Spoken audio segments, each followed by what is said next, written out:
வாயில கொழுப்பு இருந்தாலும் பரவாயில்ல சார், எப்படியாவது ஒரு வழியா சமாளிச்சுக்கலாம். ஆனா வயத்துல மட்டும் கொழுப்பு இருக்கக்கூடாது சார். அப்படி இருந்தா அதான் அலட்சியமாவும் விட்டுறக்கூடாது சார் அப்படின்னு ஒருத்தர் சொல்லிட்டு வந்தார். அதுக்கப்புறம் தான் அவர்கிட்ட பேசி பல விவரங்களை தெரிஞ்சுக்க முடிஞ்சுது. சில பேர் சொல்லுவாங்க, எனக்கு தொந்தி கிடையாது சார், வேணும்னா என் வயத்தை அழுத்தி பாருங்க, கல்லு மாதிரி இருக்கும்பாங்க. வயிறு கல்லு மாதிரி இருந்தா உள்ள கொழுப்பு இல்லைன்னு நினைச்சிடக்கூடாது. வயிற்று தசைக்கு அடியில உள்ள கொழுப்பு சில வாத்தியங்கள்ல இருக்குமே நரம்பு, அது மாதிரி டைட்டா இழுத்துக்கிட்டு இருக்குன்னு அர்த்தம். அதனால தொட்டு பார்த்தா கல்லு மாதிரி தான் இருக்கும், இருந்தாலும் தொந்தி தொந்தி தான். வயத்துல கொழுப்பு அதிகமா இருக்கிறது சங்கடம் தான். அதனால கொலஸ்ட்ரால் அளவு அதிகமாகும். இதய நோய்கள், நீரிழிவு, ஹைப்பர் டென்ஷன், ஸ்ட்ரோக்கு இது மாதிரி ரிஸ்க் எல்லாம் அதிகமாகும். ஒருத்தர் ஒல்லியா இருக்கலாம், உடம்பு எடை அதிகப்படியா இல்லாம இருக்கலாம். அப்படி இருந்தா கூட அவர் உடம்புல மற்ற பகுதியை விட வயத்துல கொழுப்பு அதிகமா இருக்கும். நாம தான் ஒல்லியா இருக்கிறோமே, நமக்கு ஒண்ணும் இல்லை அப்படின்னு நினைச்சிடக்கூடாது. சரி, நம்ம வயிறு இருக்க வேண்டிய அளவை விட அதிகமா இருக்குதா இல்லையா, அதை எப்படி கண்டுபிடிக்கிறது? அதுக்கு சில வழி இருக்குது. முதல்ல நீங்க நேரா ஸ்ட்ரெயிட்டா நிமிர்ந்து நில்லுங்க. உங்க பார்வையை மட்டும் கீழே தாழ்த்தி காலு விரலை கவனிங்க. விரல் உங்களுக்கு தெரியுதா அப்படின்னா உங்க வயறு நார்மலா இருக்குன்னு அர்த்தம். கால் விரல் உங்க கண்ணுக்கு தெரியலையா அப்படின்னா உங்களுக்கு வயிறு பெருசுதான். இன்னொரு வழி இருக்கு. அது என்ன தெரியுமா? ஒரு தரையில நீட்டா படுத்துடணும். 1 மீட்டர் நீளம் உள்ள அளவுகோல் ஒன்று எடுத்துக்கங்க. கழுத்து எலும்புல ஒரு பக்கத்தையும் இடுப்புல ஒரு பக்கத்தையும் வைங்க. பக்கவாட்டில் வைங்க, அதாவது படுக்கவாட்டில். அது நடுப்பகுதி வயத்துல முட்டி தராசு மாதிரி ஆடுதா அப்படின்னா உங்க வயிறு உங்களுக்கு ப்ராப்ளம் தான். அதனால அதை கண்டுபிடிக்கிறதுக்கு அப்படி ஒரு அளவுகோல் வச்சிருக்கிறாங்க. மருத்துவ அறிவியல் ரீதியா உங்களுக்கு தொந்தி இருக்குதா இல்லையான்னு கண்டுபிடிக்கிறதுக்கு ஒரு வழி இருக்கு. உங்க இடுப்புல வெயிஸ்ட் அப்படின்னு சொல்றோம்ல, இடுப்புல ஒரு அளவு எடுக்கணும், சுற்றளவு. இடுப்புக்கு கீழே ஹிப்னு சொல்றோம்ல, அங்க ஒரு அளவு எடுக்கணும், அதிகபட்ச சுற்றளவு எடுக்கணும். அந்த அளவை இந்த அளவால வகுக்கணும். அதாவது உங்க வெயிஸ்ட் மெஷர்மெண்ட் இருக்குல்ல, அதை ஹிப் மெஷர்மெண்டால வகுக்கணும். இந்த விகிதம், அதாவது வெயிஸ்ட் ஹிப் ரேஷியோ, ஆண்களுக்கு 0.95க்கு மேல போகக்கூடாது, பெண்களுக்கு 0.85க்கு மேல போகக்கூடாது. அப்படி போயிட்டுதுன்னா வயிறு பெருத்திருக்குதுன்னு அர்த்தம். இது டாக்டர்கள் கண்டுபிடிக்கிற ஒரு விதம். சரி, இந்த தொந்தியை குறைக்கிறதுக்கு என்ன பண்ணலாம்? பட்னி கிடக்கலாமா அப்படின்னா அது தேவையில்லை. ஆனா கலோரி அளவை குறைக்கணும். அது எப்படி? கொழுப்பு ஆகாரத்தை குறைக்கணும். இப்போ கார்போஹைட்ரேட்டு, புரோட்டீன்லாம் இருக்குது இல்லை, அதெல்லாம் ஒரு கிராமுக்கு சுமாரா 4 கலோரி கொடுக்கும். ஆனா கொழுப்பு ஒரு கிராமுக்கு 9 கலோரி கொடுக்கும்.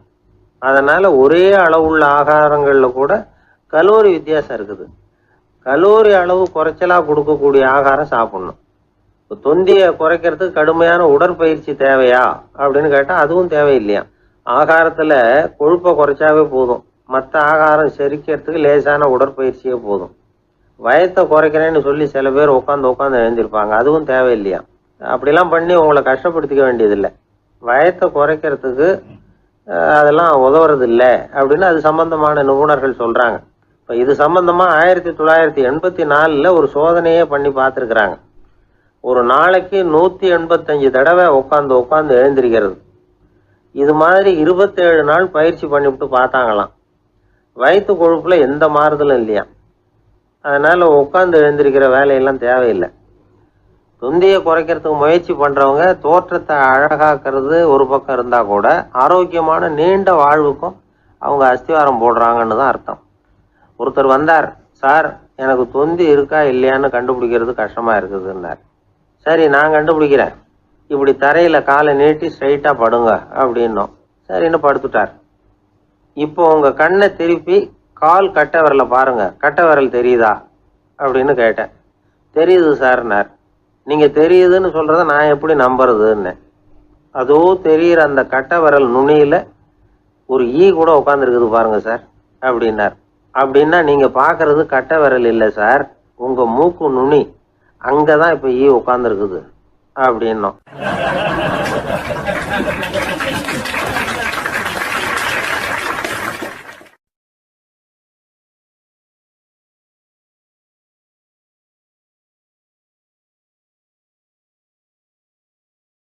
ஒருத்தன் தன்னுடைய நண்பனை வழியில பார்த்தான். என்னப்பா லெட்டர் போட்டுனே கிடைச்சதா அப்படின்னா, ஓ கிடைச்சதேன்னா அவன். இவன் உடனே ஏன்டா போய் சொல்ற, நான் உனக்கு லெட்டரே போடல, சும்மா தான் கேட்டேன், உடனே கிடைச்சிட்டுதுங்கிறிய அப்படின்னா. லெட்டர் போட்டேன்னு நீ போய் சொல்றப்போ அது கிடைச்சதுன்னு நான் போய் சொல்லக்கூடாதா அப்படின்னு நானா அவன். இப்படிப்பட்டவங்க சில பேர் இருந்தா கூட இன்னைக்கு கடிதம் மூலமா தொடர்பு கொள்ளாதவங்க இருக்கவே முடியாது. அந்த அளவுக்கு அது அவசியமான ஒன்னாயிட்டுது. இந்த அஞ்சல் அட்டைகள் எப்படி ஆரம்பமாச்சு தெரியுமா? ஆஸ்திரியா நாட்டுல ஒரு பேராசிரியர் இருந்தார். அவர் பேர் இம்மானுவேல் ஹெர்மன். அவர் ஒரு நாள் ஒரு பத்திரிகையில கட்டுரை எழுதினாராம். இது நடந்தது 1869. அவர் எழுதின கட்டுரையில மக்கள் அதிகம் செலவில்லாம ஒருத்தருக்கு ஒருத்தர் தகவல் பரிமாறிக்கிறது எப்படி அப்படிங்கிறத பத்தி எழுதியிருந்தார். அதுக்கு சில யோசனைகளை அவரே எழுதியிருந்தாராம். எப்படின்னா, அந்த கட்டுரையை எல்லாரும் படிச்சு பார்த்துருக்குறாங்க, அவர் சொன்ன யோசனைகள் என்னன்னு. அது அரசாங்கத்தின் கவனத்துக்கு அது போச்சான். ஆகா, இது அவர் சொல்ற யோசனை நல்லா இருக்கும் போல் இருக்கு அப்படின்னு அவங்களே நினைச்சிருக்கிறாங்க. அவ்வளவுதான். உடனே அந்த யோசனையை நடைமுறைக்கு கொண்டுட்டு வந்தாங்களாம். பேராசிரியர் இம்மானுவேல் ஹெர்மனின் யோசனைப்படி அச்சடிச்ச அரசு முத்திரையோட அரசாங்கம் அஞ்சல் அட்டைகளை வெளியிட ஆரம்பிச்சுதான். 1869 அக்டோபர் 7 இது நடந்திருக்கு. உலகின் முதல் அஞ்சல் அட்டை வெளிவந்த நாள் அது. அப்பதான் அதுக்கு பேர் என்ன தெரியுமா? அதாவது கரஸ்பாண்டிங் கார்டு அப்படின்னு பேராது. அதுக்கப்புறம் என்ன ஆச்சுன்னா, உடனடியாக அமெரிக்காவிலேயே இது மாதிரியான கார்டுகளை வெளியிட ஆரம்பிச்சிட்டாங்க. அங்கே இதுக்கு என்ன பேர் தெரியுமா? Postal card.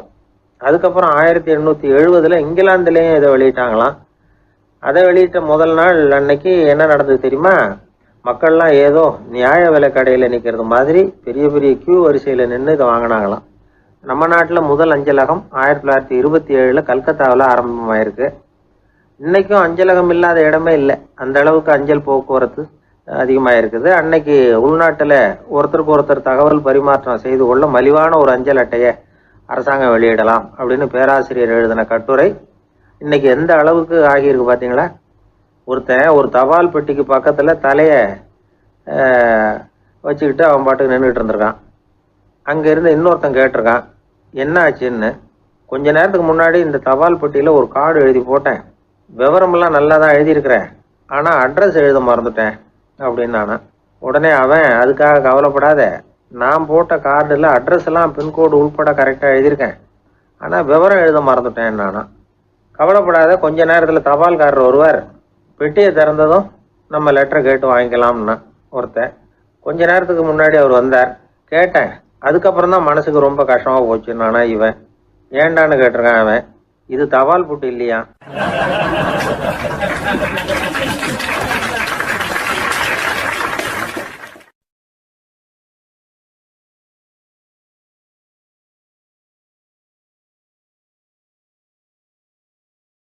மனிதர்கள்ல சில பேர் ரொம்ப வித்தியாசமா நடந்துக்குவாங்க. மற்றவங்களுக்கு அது ரொம்ப ஆச்சரியமா கூட இருக்கும். அந்த ஆள் ஒரு மாதிரி பார்த்து நடந்துக்கோ அப்படின்னு கூட சொல்றது உண்டு. இவங்களை பார்த்து நாம பித்து குளியும்போம். உளவியல் இவங்களை எக்ஸென்ட்ரிக்ஸ் அப்படின்னு சொல்லுது. இவங்களை மனநோயாளிகள்னு தவறா புரிஞ்சிக்க கூடாது. அவங்க வேற, இவங்க வேற. எக்ஸென்ட்ரிக்ஸ் பத்தின சில விவரங்கள் ஒரு புத்தகத்துல இருக்கு. அதாவது ஸ்காட்லாந்துல ஒரு உளவியல் மருத்துவர் அதை எழுதியிருக்கிறார். அவர் பேரு டாக்டர் டேவிட் வீக்ஸ். அவருக்கு ஒரு உதவியாளர் இருந்தாராம். அவர் பேரு கேட் வுட். இவங்க 2 பேரும் சேர்ந்து இங்கிலாந்து பூரா சுற்றி பார்த்துருக்காங்க. 3 வருஷம் சுற்றினாங்களாம். நான் சொன்னது மாதிரி ஒரு மாதிரியாக இருக்கிற ஆசாமிகள் பல பேரை சந்தித்து பேசி அவங்கள பற்றி ஆய்வுலாம் நடத்தியிருக்கிறாங்க. அப்படி நடத்தி அதை ஒரு புத்தகமாக எழுதியிருக்கிறாங்க. நிறைய பேசி பார்த்துட்டு அவங்க சொல்லியிருக்கிறத கேட்டால் ரொம்ப ஆச்சரியமாக இருக்குது. நாம் இவங்களை பார்த்து பித்துக்குழிங்கிறோம், எக்ஸென்ட்ரிக்ஸ் அப்படின்னு சொல்கிறோம், கிண்டல் கூட பண்ணுறோம். ஆனால் அவங்களோட அறிவு ரொம்ப தெளிவானதான். இந்த ஆராய்ச்சியாளர்கள் சொல்கிறாங்க, அவங்க உடல் நலமும் ரொம்ப நல்லா இருக்குதான், உடம்புலையும் எந்த கோளாறும் இல்லையா. அவங்களுக்கு மகிழ்ச்சியும் அதிகமாக, ஆயுளும் அதிகமாக. அவங்களில் பல பேர் என்ன சொல்கிறாங்கன்னா, நீங்கள் நினைக்கிறது மாதிரி இல்லை நாங்கள், ஆனால் நாங்கள் மற்றவங்கள்லேருந்து வேறுபட்ட தன்மை உள்ளவங்க அப்படிங்கிறத ஒத்துக்கிறாங்களாம். இந்த உலகம் பிறந்ததுலேருந்தே இப்படிப்பட்ட வித்தியாசமான ஆசாமிகளும் பிறந்திருக்கிறாங்க. சரி, அப்படிப்பட்டவங்க எப்படி இருப்பாங்க? இப்போ ஒரு மகாராஜா தன்னோட நாய்க்கு லட்சக்கணக்கில் பணம் செலவு பண்ணி கல்யாணம் பண்ணி வச்சிருக்கிறார். ஒரு கோடீஸ்வரர் தான் வளர்த்துக்கிட்டு இருந்த பூனைகளுக்கு தன்னோட சொத்து பூராவை எழுதி வச்சிருக்கிறார். இது மாதிரி ஒருத்தர் 2 பேர் இல்லை, நிறைய பேர் உண்டு. சில பேர் எப்படி தெரியுமா, அவங்களுக்கு வசதியில் எந்த குறையும் இருக்காது. வீடு, காரு, பணம் எல்லாம் தாராளமாக இருக்கும். அப்படி இருந்தாலும் அவங்கக்கிட்ட ஒரு பழக்கம் இருக்கும். யாராவது ஒரு நண்பர் வீட்டு விசேஷத்துக்கு போயிருப்பார், இல்லைன்னா ஒரு கடைக்கு போயிருப்பார். அவங்க ரொம்பவும் மரியாதையாக வரவேற்று எல்லாம் பண்ணிகிட்டு இருப்பாங்க. ஆனால் இவர் அவங்களுக்கு தெரியாமல் ஏதாவது ஒரு பொருளை திருடி பாக்கெட்டில் போட்டுட்டு வந்துடுவார். அப்படி வந்தால் தான் இவருக்கு திருப்தி. பல பேர் அவங்க வளர்த்த பிராணிகளுக்கு பளிங்கு கல்லால் சமாதி கட்டி வச்சிருக்கிறாங்க. இப்படிலாம் பண்ணுறாங்க. பல பேர் அவங்களுக்கு பிடித்தமான ஒருத்தர் எப்படியோ அதே மாதிரி தலைமுடி, தாடி வச்சுக்கிறது, உடை உடுத்திக்கிறது, மலை குகையில் போய் குடியிருக்கிறது, இப்படி எவ்வளவோ வினோதமான நடவடிக்கைகள். இவங்களெல்லாம் ஆய்வு பண்ணின டாக்டர் வீக்ஸ் என்ன சொல்கிறாரு தெரியுமா, பொதுவாக இவங்க உயர்ந்த புத்திசாலிகளாக இருக்கிறாங்க. ஒருமைப்பட்ட மனம், கருமையுமே கண்ணான பண்பு, தனிமையை நாடுற மனப்பான்மை எல்லாம் இவங்களுக்கு உண்டு. அவங்களில் பல பேர் அவங்க பெற்றோருக்கு முதல் குழந்தை அல்லது ஒரே குழந்தை, இப்படி தான் இருக்கிறாங்க. இது மாதிரியானவங்க பெண்கள் 1 பங்குன்னா ஆண்கள் 2 பங்கு. இவங்கெல்லாம் ஆக்கப்பூர்வமான செயல் செய்கிறாங்க. அப்படிப்பட்டவங்களாக தான் இருக்கிறாங்க. அடுத்தவங்க கிட்ட அன்பு காட்டுறவங்களா இருக்கிறாங்க, உற்சாகம் ஊட்டுறவங்களா இருக்கிறாங்க. அவங்களுடைய ஆக்கப்பூர்வமான பணிகளுக்கு ஊக்கம் கொடுத்தா அவங்க மன சந்தோஷமும் உடல் நலமும் பெருகும், ஆயுளும் கூடும். இதெல்லாம் அந்த டாக்டருடைய கண்டுபிடிப்பு. பித்துக்குழித்தனத்துக்கும் மனநோய்க்கும் வித்தியாசம் உண்டுங்கிறத சொல்றது தான் இந்த தகவல். அதனால ரெண்டும் ஒன்றுன்னு நினைச்சிடக்கூடாது. ஒரு நண்பன் ஒருத்தனை பற்றி சொல்கிறோம். அவன் எந்த வகைன்னு நீங்களே முடிவு பண்ணுங்களேன். அவன் ஒரு கல்யாண வீட்டுக்கு போய் சாப்பிட்டுட்டு வெளியில் வந்தோம். அவன் கூட வெளியில் வந்த உடனே ரொம்ப நேரமாக தன்னோட செருப்பை தேடிக்கிட்டு இருந்தான். என்னப்பா இன்னுமா உன் செருப்பு கிடைக்கல அப்படின்னு கேட்டோம். இல்லை என்னது முன்னாடியே கிடைச்சுட்டுது, அதை விட நல்லதாக ஏதாவது கிடைக்குமான்னு பார்க்குறேன் அப்படின்னா அவன்.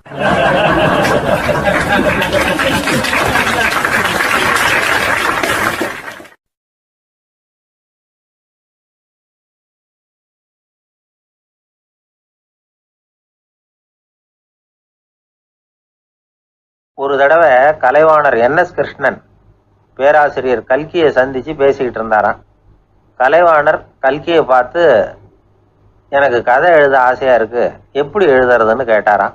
கதை எழுதுறதுக்கு 4 மை வேணும்னாராம் கல்கி. அப்படியா, அப்படின்னா என்னென்ன கலர் மை அப்படின்னு கேட்டிருக்காரு கலைவாணர் சிரிச்சுக்கிட்டே. நான் சொன்னது கலர் மை இல்லை, அது வேற மை. அதாவது கதை எழுதுறதுக்கு தேவைப்படுகிற 4 மை எதுன்னா, 1 திறமை, 2 பேணாமை, 3வது தனிமை, 4வது பொறுமை அப்படின்னாராம். உடனே கலைவாணர், உங்க யோசனை அருமை அப்படின்னாராம். அதுதான் கலைவாணர். பொதுவாக எழுத்தாளர்கள் எழுதுகிற மாதிரி நடந்துக்கிறது இல்லை. ஆனால் கலைவாணர் என்ன சொல்லுவாரோ அதே மாதிரி நடந்துக்குவார். எல்லாருக்கும் எல்லாம் கிடைக்கணுங்கிற கருத்தை சினிமா படங்களில் வலியுறுத்துவார். அதே மாதிரி நடைமுறை வாழ்க்கையிலேயே எல்லாருக்கும் எல்லாமும் கொடுப்பார். பணம், பதவி, புகழ் இப்படி எதுவுமே இல்லாத ஒரு சாதாரண மனுஷனா இருந்தா கூட இவர் மனுஷனுக்கு கொடுக்குற மரியாதையில கொஞ்சமும் குறைச்சல் இருக்காது. இந்த குணம் சாதாரணமா எல்லாருக்கும் இருக்கிறது இல்லை. அவரு சினிமா தியேட்டருக்கு போய் சினிமா பார்க்கறது வழக்கம். அவர் வந்திருக்கிறாருங்கிறது தெரிஞ்சா போதும், வெளியில பிச்சைக்காரங்க கூடிடுவாங்க. இது அவருக்கு தெரியும். வெளியில நம்மளை நம்பி ஒரு கூட்டம் காத்துக்கிட்டு இருக்குமேன்னு நினைப்பார். உடனே ஒரு 100 ரூபா நோட்டை கொடுத்து சில்லறையா மாத்திட்டு வர சொல்லுவார். படம் முடிஞ்சு வெளியில வர்றப்போ சில்லறையோட வருவார். எல்லாருக்கிட்டையும் கொடுத்துருவார். ஏன்னா எல்லாரும் தேடிட்டு வருவாங்க அவரை. என்ன எல்லாரும் சௌக்கியமா இருக்கிறீங்களா அப்படின்னு பிரியமா விசாரிப்பார். ஏதோ ரொம்ப நெருங்கின சொந்தக்காரங்களை விசாரிக்கிறது மாதிரி விசாரிப்பாரு. தன்கிட்ட இருக்கிற சில்லறையை எல்லாருக்கும் சமமா பிரிச்சு கொடுத்துட்டு தான் அங்கிருந்து புறப்படுவார். ஒரு நாள் அது மாதிரி புறப்படுற சமயத்துல ஒரு சின்ன பையனுக்கு சில்லறை எதுவும் கிடைக்கல கொடுக்கறதுக்கு. இது கலைவாணருக்கு தெரியாது. கார்ல ஏறி புறப்பட்டு போயிட்டார். அந்த பையன் காரை பிடிச்சிக்கிட்டு பின்னாடியே ஓடியாந்துருக்கிறான். ஐயா, நீங்களே இல்லைன்னு சொன்னா நான் என்ன பண்றது, இன்னைக்கு பட்னி தான், அம்மாவுக்கு வேற உடம்பு சரியில்லை அப்படின்னு கத்திக்கிட்டே ஓடியாந்தானா. கலைவாணர் கவனிச்சுட்டார். உடனே காரை நிறுத்த சொன்னார். இறங்கினார். அந்த சின்ன பையனை கட்டி பிடிச்சிக்கிட்டு, என்னை மன்னிச்சுக்கப்பா, நான் கவனிக்காம வந்துட்டேன் அப்படின்னு சொல்லி அழ ஆரம்பிச்சுட்டாராம். இன்னொரு தடவை இதே மாதிரி ஒரு தியேட்டர்ல இருந்து வெளியில வந்திருக்கிறார். ஒரு ஆள் அவர்கிட்ட வந்து நின்றுருக்கார். அவர் கொடுக்கறதுக்கு இவர்கிட்ட பணம் இல்லை. பணம் இல்லையாப்பா அப்படின்னாராம். உங்ககிட்டயே இல்லையா அப்படின்னாராம் அவரு. கலைவாணருக்கு மனசு ரொம்ப சங்கடமா போச்சு. உடனே புறப்பட்டு வீட்டுக்கு போனார். அங்க இங்க தேடி பார்த்து அங்க இருந்த கொஞ்ச நெஞ்ச சில்லறையை எடுத்தார். காரு டிரைவரை கூப்பிட்டார்.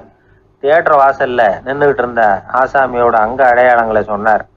காரை எடுத்துட்டு போய் அந்த ஆளை கண்டுபிடிச்சி இந்த காசை கொடுத்துட்டு வா அப்படின்னு அனுப்பி வச்சாராம். பிச்சை போடுறதுக்காக காரை அனுப்புனதாக வேற யாரை பத்தியாவது நீங்க கேள்விப்பட்டிருக்கிறீங்களா? அவர் ஒரு வித்தியாசமான மனிதர், வித்தியாசமான கலைஞர். கலைவாணரோட சகோதரர் கல்யாணம் நடந்தது. அதுல தியாகராஜ பாகவதர் கச்சேரி முடிஞ்ச உடனே அதுல சம்பந்தப்பட்ட கலைஞர்களுக்கெல்லாம் கலைவாணர் பரிசுகள் கொடுக்கிறார். அந்த கச்சேரியில கடம் வாசிச்சவருக்கு மட்டும் மற்ற எல்லாருக்கும் கொடுத்ததை விட பெருசா ஒரு வெள்ளி கோப்பையை பரிசா கொடுத்தாராம். மற்றவங்களுக்கெல்லாம் சின்னதா கொடுத்துட்டு கட வித்துவானுக்கு மட்டும் பெருசா பரிசு கொடுக்குறீங்களே ஏன்னு கேட்டிருக்கிறாங்க. அதுக்கு கலைவாணர் விளக்கம் கொடுத்தாராம். இப்பெல்லாம் ரயில்ல கூட்டம் அதிகங்கிறது உங்களுக்கு எல்லாருக்கும் தெரியும். இந்த வித்துவான் இவ்வளவு பெரிய மண்பானைய ரயில்ல ரொம்ப பத்திரமா உடையாம ரொம்ப தூரத்துல இருந்து கொண்டு வந்திருக்கிறாரே, அது என்ன சாமான்யமான காரியமா? அவரோட அந்த சாமர்த்தியத்தை பாராட்டுறதுக்காக தான் அவருக்கு இவ்வளவு பெரிய பரிசு அப்படின்னாராம்.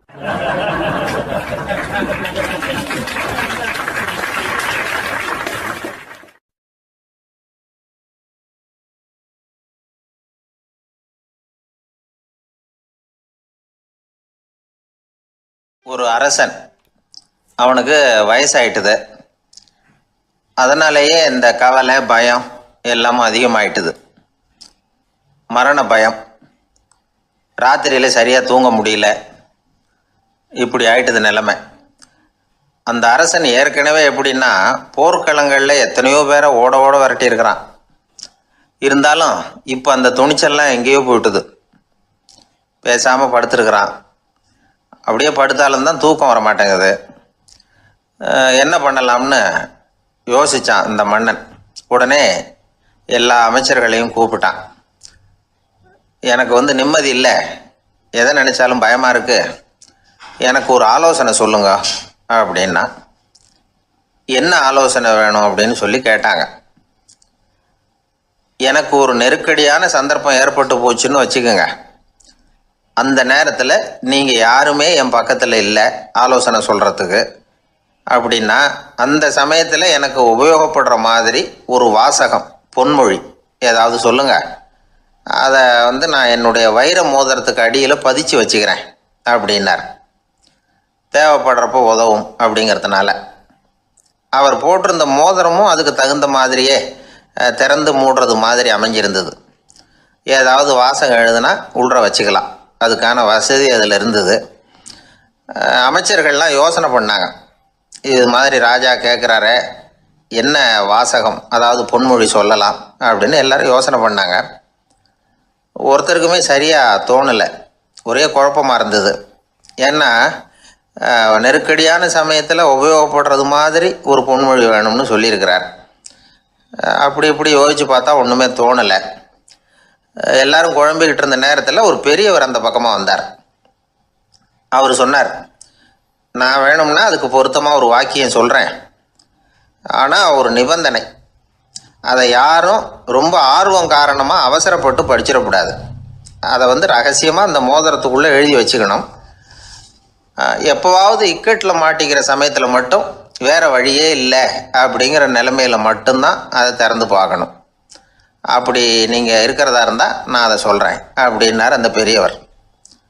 சரின்னு ஒத்துக்கிட்டாங்க எல்லாரும். அதே மாதிரி அவர் ஒரு வாக்கியத்தை சொன்னார். அவர் சொன்ன வாக்கியத்தை ரகசியமாக மோதிரத்துக்குள்ளே பதிச்சு மூடியாச்சு. ராஜா அதை விரலில் மாட்டிக்கிட்டார். கொஞ்ச நாள் ஆச்சு. அந்த ராஜாவுக்கு ஒரு சோதனை வந்தது. என்ன சோதனைன்னா, அடுத்த நாட்டு மன்னன் படையெடுத்துக்கிட்டு வந்துட்டான். அவன் இவர்கிட்ட ஏற்கனவே தோற்று போனவன், ஒரு வெறியில் வந்திருக்கிறான். தோற்று போனவன் மறுபடியும் சண்டைக்கு வந்தால் எப்படி வருவானோ அப்படி வர்றான். ஒரு வெறியில் வந்தான், ஜெயிச்சுட்டான். என்னாச்சு இவரோட நிலைமைன்னா, நாட்டை இழந்துட்டார், எல்லாத்தையும் இழந்துட்டார். கடைசியாக ஒரு அடிபட்ட குதிரையில் ஏறி தப்பிச்சு போயிட்டார், வேற வழி இல்லைன்னு. பின்னாடி துரத்திக்கிட்டு வராங்க. இவர் ஒரு மலை உச்சிக்கு போயிட்டார், அதுக்கும் அப்பால் போக முடியாது, ஏன்னா அந்த பக்கம் பயங்கர பள்ளம். உல்லாச பயணிகள் வந்து கண்டு கழிக்கிற இடம் அது. ஆனால் இவருக்கு அது சாவு பயணத்தின் வாசல், திரும்பவும் முடியாது, அவ்வளவு குறுகிய பாதை அது, வேற வழியே இல்லை. இந்த நேரம் சூரிய ஒளி மோதிரத்தில் பட்டு மின்னிச்சு. உடனே இவருக்கு ஞாபகம் வந்தது. மோதிரத்தை திறந்து படிக்கிறார். அதில் இருந்த வாசகம், இந்த நிலையும் மாறிவிடும், திஸ் டூ வில் பாஸ் அவே.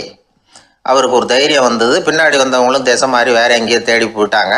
அவங்க விரட்டிக்கிட்டு வரலன்னா இவ்வளவு அழகான ஒரு இடம் இருக்கிறதே எனக்கு தெரியாமல் போயிருக்குமேன்னு நினைச்சார்.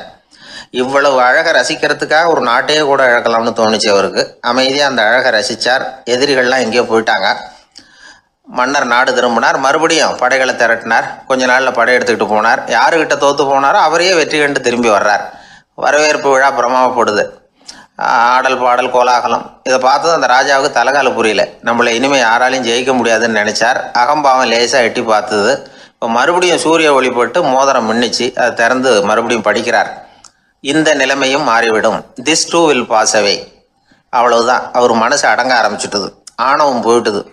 இதிலேருந்து நாம் தெரிஞ்சுக்க வேண்டியது என்னன்னா, எந்த சூழ்நிலையிலையும் நாம் கவலைப்பட வேண்டியதில்லை. ஏன்னா இங்கே எதுவுமே நிரந்தரம் இல்லை. அந்த ராஜா மாதிரியே நம்ம ஆள் ஒருத்தன் ஒரு மோதிரம் போட்டிருந்தான், அதுக்குள்ளே அவன் எழுதி வச்சிருந்த வாசகம் எதுக்கும் கவலைப்படாதே அப்படிங்கிறது தான். ஒரு நாள் பயங்கரமான கவலையோடு உட்காந்துருந்தான். பக்கத்தில் இருந்தவங்க சொன்னாங்க, இது மாதிரி சந்தர்ப்பத்தில் தான் நீ உன் மோதிரத்தை திறந்து பார்க்கணும்னாங்க. இவனுக்கு கவலையோடு எரிச்சலும் சேர்ந்துக்கிட்டது. அது எப்படி முடியும், இப்போ திருட்டு போனதே என்னோட அந்த மோதிரம் தானே அப்படின்னு சொல்லிவிட்டு தலையில் கை வச்சுட்டு உட்காந்துட்டான். இப்படிலாம் சொல்கிறது உண்டு.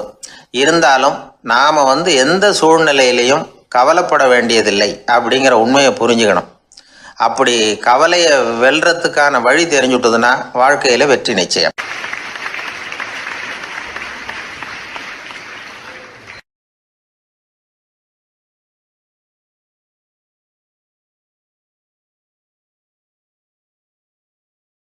அறிவில் சிறந்தவர்கள் ஆண்களா பெண்களா? என்னுடைய நண்பர் ஒருத்தரை பார்த்து நான் கேட்ட கேள்வி இது. அவர் மெதுவாக தன்னுடைய தலையை சொரிஞ்சுக்கிட்டே சொன்ன பதில், அதில் என்ன சார் சந்தேகம், அவங்க தான் அப்படின்னார். அனுபவ அடிப்படையில் அவர் இப்படி சொல்கிறார். அறிவியல் அடிப்படையில் பார்க்குறவங்களும் இப்படி தான் சொல்கிறாங்க. இயற்கையின் நோக்கம் இனப்பெருக்கம், இதில் பெண்களின் பங்கு அதிகம். அதனால் இயற்கையே பெண்களுக்கு பல சலுகைகளை கொடுத்துருக்குது, சக்தியை கொடுத்துருக்குது. இப்போ வெளிநாடுகளில் இதை பற்றியெல்லாம் நிறைய ஆராய்ச்சி பண்ணி பார்த்துருக்குறாங்க. புள்ளி விவரங்கள்லாம் வெளியிட்டிருக்கிறாங்க. ஆண் குழந்தைகளை விட பெண் குழந்தைகள் முன்னாடியே பேச ஆரம்பிச்சுடுறாங்களாம். அது மட்டும் இல்லை, அதிக எண்ணிக்கையில் வார்த்தைகளை கற்றுக்கிறாங்களாம். அப்புறம் பலவிதமான வாக்கிய அமைப்புகளை அமைச்சு பேசுறதுலேயும் பெண் குழந்தைகள் முன்னாடியே ஆரம்பிச்சுடுறாங்களாம். இதெல்லாம் சீக்கிரமாக செய்கிறது பெண் குழந்தைகள் தான். சம வயது உள்ள ஆண் குழந்தைகள் பெண் குழந்தைகள் இவங்களை வச்சு சோதனைகள் பண்ணி பார்த்துருக்குறாங்க. அதாவது ஒரே வயசுள்ள ஆண் குழந்தை பெண் குழந்தை இதெல்லாம் வச்சு அவங்கக்கிட்ட ஒரே கேள்வியை பல விதமாக கேட்கறது, ஒரே செய்தியை வேறு வேறு கோணங்கள்லேருந்து விளக்கிறது, தவறு இல்லாமல் பேசுறது, வேகமாக படிக்கிறது, எழுதுறது, புரிஞ்சுக்கிறது, இப்படி இதை பற்றிலாம் எத்தனையோ சோதனைகள்லாம் செஞ்சு பார்த்துருக்குறாங்க. அப்படி பார்த்ததில் என்ன தெரிஞ்சதுன்னா, அதில் எல்லாம் ஆண் குழந்தைகளை விட பெண் குழந்தைகள் 1.5 மடங்கு அதிக திறமை உள்ளவங்களாக இருக்கிறாங்களாம். இன்னொரு மொழியை கற்றுக்கிறது, பேசுறது, எழுதுறது, இது கூட பெண்களுக்கு சுலபமாக வருதான். 2 மொழிகளை மாற்றி மாற்றி பேசுறது, மொழிபெயர்க்கிறது, இப்படிலாம் கூட சோதனை பண்ணி பார்த்துருக்குறாங்க. இதுலேயும் பெண்களுக்கு தான் அதிக திறன். சரி, இதை விடுங்க. புள்ளி வச்சு கோலம் போடுறது, அதில் இருந்து இந்த கை கடிகாரங்களில் கம்ப்யூட்டர்களில் நுண்ணிய பாகங்களை பொருத்துறது, இது வரைக்கும் பெண்கள் தான் திறமையாக செயல்படுறாங்க அப்படிங்கிறது அந்த சோதனை முடிவு. இந்த நுட்பம், துல்லியம், விரைவு, சிறு கை இயக்கங்களோடு செய்ய வேண்டிய மென்மையான பணிகள், இதுக்கெல்லாம் தேவை கவன குவியம், பொறுமை. இதெல்லாம் பெண்கள்கிட்ட தான் இருக்குதான். அமெரிக்காவில் இன்னொரு சோதனை கூட செஞ்சு பார்த்துருக்குறாங்க. பெண்களின் மூக்கு மோப்ப உணர்வு, இதெல்லாம் எப்படின்னு பார்த்துருக்குறாங்க. பெண்கள் அதிக எண்ணிக்கையில் வாசனைகளை பிரித்து கண்டுபிடிச்சி விடுறாங்களாம். ஆண்களால் அந்த அளவுக்கு முடியலையாம். சரி, காது எப்படின்னா செவிப்புலன் உணர்வும் பெண்களுக்கு தான் அதிகமாக. ஒரு கும்பல், அதில் பலவிதமான சத்தம், அதுக்கு இடையில இந்த குரலோட துணி, ஏற்ற இறக்கம், இதை வச்சே பேசுகிற ஆளை கண்டுபிடிச்சிடுறாங்களாம். ஒரு கூட்டத்தில் தன்னுடைய வீட்டுக்காரர் எங்கே இருக்கார், பிள்ளைகள் எங்கே இருக்காங்க அப்படிங்கிறதெல்லாம் பெண்கள் சீக்கிரமாக கண்டுபிடிச்சி விடுறாங்களாம். இன்னொரு விஷயம், ஒரு பொருளை பார்த்த உடனே அது என்னென்னு அடையாளம் கண்டுக்கிறது, அதை மனசில் பதிய வச்சுக்கிறது, அப்புறமா இன்னொரு சந்தர்ப்பத்தில் அது எங்கே இருந்தது அப்படின்னு சரியாக ஞாபகப்படுத்திக்கிறது, இது மாதிரி சோதனைகள்லாம் கூட பெண்கள் தான் முன்னணியில் இருக்கிறாங்க. ஒரு சராசரி சூழ்நிலையில் ஆண்களை விட அதிகமான எண்ணிக்கையில் புன்னகை புரியறது, சிரிக்கிறது பெண்கள் தானா. அதிகமாக தோழமை உணர்வோடு பேசுறது அவங்க தானா. 2 பெண்கள் பேசிகிட்டு இருக்கிறதையும் பாருங்கள், அதே மாதிரி 2 ஆண்கள் பேசிகிட்டு இருக்கிறதையும் பாருங்கள். ஆண்கள் ஒரு அடி தள்ளியே நின்று பேசிகிட்டு இருப்பாங்க. மருத்துவர்களை எடுத்துக்கொள்ளுங்கள், அதாவது சிரிச்ச முகத்தோட நோயாளிகள்கிட்ட பரிவோடு பேசுறதுல பெண் டாக்டர்கள் தான் அதிகம். இதுவரை சொல்லப்பட்டது எல்லாமே அறிவியல் பூர்வமான செய்திகள். அதனால இளம் பெண்கள் வாழ்க்கையில சோர்வடைய தேவையில்லை. இயற்கையே நமக்கு சாதகமா இருக்கு, எல்லாம் முடியும் நம்மால அப்படிங்கிறத அவங்க புரிஞ்சுக்கணும். ஒரு பையன் தன்னுடைய அப்பா அம்மா திருமண ஆல்பத்தை புரட்டிக்கிட்டே இருந்தான். அப்புறம் அம்மாட்ட கேட்டான், அம்மா இது யாரு சின்ன வயசுல எடுத்ததா, இது என்னன்னு தெரியலையே, இந்த படத்துல அழகா மீசை வச்சுக்கிட்டு சிரிச்சுக்கிட்டு நிக்கிறது யார் அப்படின்னு கேட்டான். அதுதான்டா அவங்க அப்பான்னாங்க அந்த அம்மா. அப்படின்னா இப்ப நம்ம வீட்டுல நரைச்ச தலையோட அழுது வடிஞ்சிட்டு இருக்காரு ஒருத்தர், அவர் யாருன்னு கேட்டானா. இது பையனுடைய புத்திசாலித்தனம். பெண் பிள்ளைகள் அப்படி கேட்கறது இல்லை. அதனால இந்த கதையெல்லாம் எதுக்காக அப்படின்னா, இளம் பெண்கள் வாழ்க்கையில சோர்வு அடைஞ்சு போயிடக்கூடாது. அதனால பெண்கள் எல்லாம் முடியும் நம்மாலும் அப்படிங்கிறத நினைச்சு செயல்பட்டாங்கன்னா வாழ்க்கையில வெற்றி நிச்சயம். சீடன் வெளியூர் புறப்படுறதுக்கு தயாரா இருந்தான். ரொம்ப தூரம் போக போறான். திரும்பி வர நாளாகும். புறப்படுறதுக்கான ஆயத்த வேலைகள்ல ஈடுபட்டு இருந்தான். அந்த சமயம் பார்த்து இன்னொரு சீடன் அவங்கிட்ட வந்தான். நம்ம குரு உன்னை அழைச்சிட்டு வர சொன்னார் வா அப்படின்னு கூப்பிட்டான். இவன் உடனே புறப்பட்டு போனான். குருநாதரை பார்த்தான். அவர் காலில் விழுந்து வணங்கினான். வணங்கிவிட்டு எழுந்திரிச்சான். அவ்வளவுதான். குரு ஏதாவது உபதேசம் பண்ணுவாருன்னு எதிர்பார்த்தான். ஆனா நடந்தது என்ன தெரியுமா? குரு அவனுக்கு ஓங்கி ஒரு அடி கொடுத்தார். எதிர்பாராம இந்த அடியை வாங்கினதும் அந்த சீடன் அதிர்ந்து போயிட்டான். பக்கத்துல இருந்த மற்ற சீடர்களும் திகைச்சு போய் நின்னுட்டாங்க. அடி வாங்கின சீடனுக்கு மனசுக்குள்ள குழப்பம். நாம என்ன தப்பு பண்ணணும், புறப்படுற நேரத்துல இப்படி குரு கிட்ட அடி வாங்குற மாதிரி ஆயிட்டுதே அப்படின்னு நினைச்சு மனசுக்குள்ள ரொம்ப வேதனைப்பட்டான். கொஞ்சம் துணிச்சலை வரவழைச்சுக்கிட்டு குருநாதர்கிட்டயே கேட்டுட்டான், சுவாமி நான் என்ன தப்பு பண்ணினேன், என்னை இப்படி அடிச்சுட்டீங்களே, ஒரு வார்த்தை கூட உங்களை எதிர்த்து நான் பேசினது இல்லையே, இவ்வளவு காலமா உங்க விருப்பத்துக்கு விரோதமா ஒரு காரியம் கூட நான் செஞ்சது இல்லையே, வந்ததும் வராததுமா ஒண்ணுமே சொல்லாம என்ன அடிச்சுட்டீங்களே, குருவே நான் செஞ்ச குற்றம் தான் என்ன அப்படின்னு கண்ணீரோட பரிதாபமா கேட்டானா அந்த சீடன். ஆனா அந்த குரு முகத்துல கொஞ்சம் கூட கோபம் இல்லை. அவர் சிரிச்சுக்கிட்டே நின்றுகிட்டு இருந்தாராம். அதுக்கப்புறம் சொன்னாராம், என்னுடைய அருமை சீடனே, நீ ஒரு தவறும் பண்ணல, நான் உன்னை அடிச்சது நீ ஏதோ தப்பு பண்ணிவிட்டேங்கிறதுக்காக இல்லை, நீண்ட பயணம் போக போறேன், ஞாபகமா ஏதாவது கொடுத்து அனுப்ப வேணாமா, நீ ஞானம் பெற்ற பிறகுதான் திரும்பி வர போறேங்கிறது எனக்கு தெரியும், அதுக்கு பிறகு உன்னை அடிக்க முடியுமா, அதனால இப்ப கிடைச்சிருக்கிற இந்த வாய்ப்பை பயன்படுத்திக்கிட்டேன், அப்போதைக்கு இப்பவே அடிச்சுட்டேன், அவ்வளவுதான், வேற ஒண்ணும் இல்லை அப்படின்னாராம். குரு சிரிச்சுக்கிட்டே இப்படி சொல்றார். இருந்தாலும் இதுவும் ஒரு உபதேசம் தான்.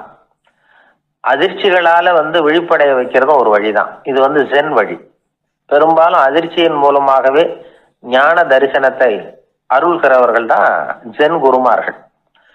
நம்ம தியானம் தான் ஜென். இந்தியாவிலிருந்து சீனாவுக்கு போய் கொஞ்சம் பேர் மாறி வளம் பெற்று ஜப்பான்ல ஜென் ஆகி வளர்ந்துருக்குது, அவ்வளவுதான். ஜென்கிறது தியானம். எதை நினைச்சும் தியானிக்கிறது இல்லை, எல்லாத்துலயும் தியானம் இருக்கிறதா சொல்லுது ஜென். பேசுறது, இருக்கிறது, நடக்கிறது, சாப்பிடுறது, சிரிக்கிறது, தூங்குறது, தொழில் செய்யறது அல்லது சும்மா இருக்கிறது எல்லாமே தியானம் தான். ஜென்கிறது ஒரு சுய தரிசனம், தன்னைத்தானே அடையாளம் கண்டுகொள்கிறது தான் அது. இல்லாத எதையும் தேடி கண்டுபிடிக்கிறது இல்லை.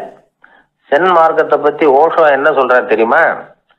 காணாமல் போன தன்னுடைய மூக்கு கண்ணாடி தன்னுடைய மூக்கின் மேல் இருப்பதை கண்டுகொள்வது போன்றது சென் அப்படிங்கிறார். நம்மால் இன்னொருத்தர் முகத்தை ரொம்ப நேரமா உத்து பார்த்துக்கிட்டு இருந்தார். என்ன பாக்குறீங்கன்னாரு அவரு. நீங்க போட்டிருக்கீங்களே மூக்கு கண்ணாடி, அதை தான் பாக்குறேன்னாரு இவரு. நீங்க அப்படி பாக்குறதுக்கு விசேஷ காரணம் ஏதாவது உண்டான்னு கேட்டார் இவர். உண்டுன்னார். என்னன்னு கேட்டார். நேற்றுக்கு காணாம போன என்னோட மூக்கு கண்ணாடி அது அப்படின்னாராம் இவர்.